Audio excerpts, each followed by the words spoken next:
for catechism meditation this morning looks at question number 87, which reads as follows.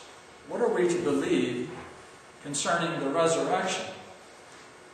The answer is we are to believe that at the last day there shall be a general resurrection of the dead, both of the just and unjust, when they that are then found alive shall in a moment be changed, and the selfsame bodies of the dead which were laid in the grave, being then again united to their souls forever, shall be raised up by the power of Christ. The bodies of the just, by the Spirit of Christ, and by virtue of his resurrection as their head, shall be raised in power, spiritual, incorruptible, and made like to his glorious body. And the bodies of the wicked shall be raised up in dishonor by him as an offended judge.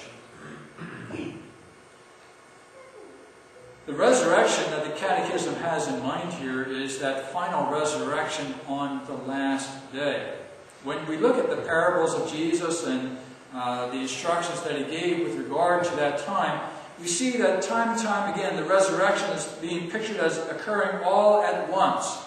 Both the righteous and the wicked rise at the same time. They go to their separate destinies, but each will arise before the Lord at the same moment, the just and the unjust alike. It will be at that last day when Jesus appears in the heavens with the cry of the archangel and the trumpet of God sounding. At that time, all men and nations will rise from the dead. Believers who are yet in the world at that time, still alive, will be caught up in the air. We read that in what Paul says in 1 Thessalonians chapter 4, where those that are still alive and remaining will be caught up, and their bodies will be transformed. But at that same day, the rest of the dead will not be left to their sleep, but will also be raised to new life.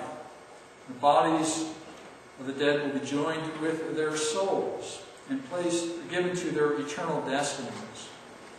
One of the conceptions of our catechism, which I think is important to remind ourselves of, is that our union with Christ does not merely concern our souls or our hearts, but it also encompasses our bodies as well.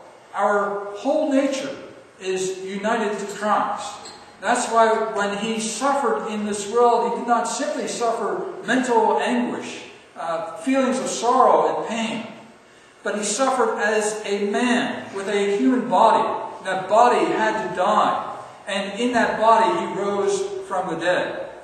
That physical resurrection is the ground of our hope that we too, in our bodies, will rise up from the earth.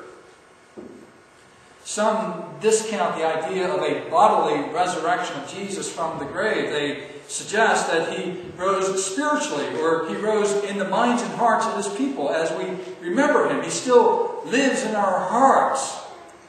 But don't you see, that destroys the hope of our own resurrection from the dead. That minimizes the earthly body and considers it not worth saving. That is not God's way of doing things.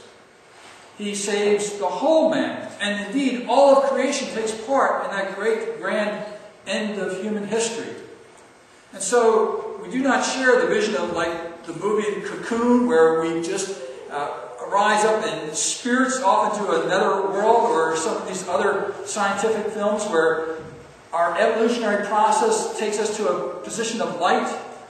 But we are, in our soul and body, are transformed.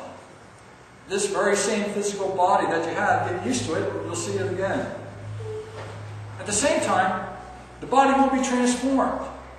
It will be incorruptible. That is, it will not grow weary, tired. It will not age or decay. It will be incorruptible. It will not be subject to sin and its influences any longer. The body will be powerful and made like get to the body of Jesus. You remember when he appeared before his disciples, he passed through rooms that were locked and appeared before his disciples. He seemed to go from one place to the other effortlessly.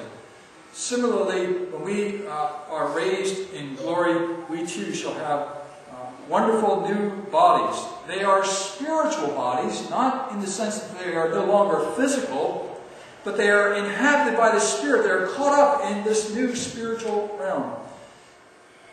And so we shall ever be with the Lord. The bodies of the wicked will be raised up in dishonor.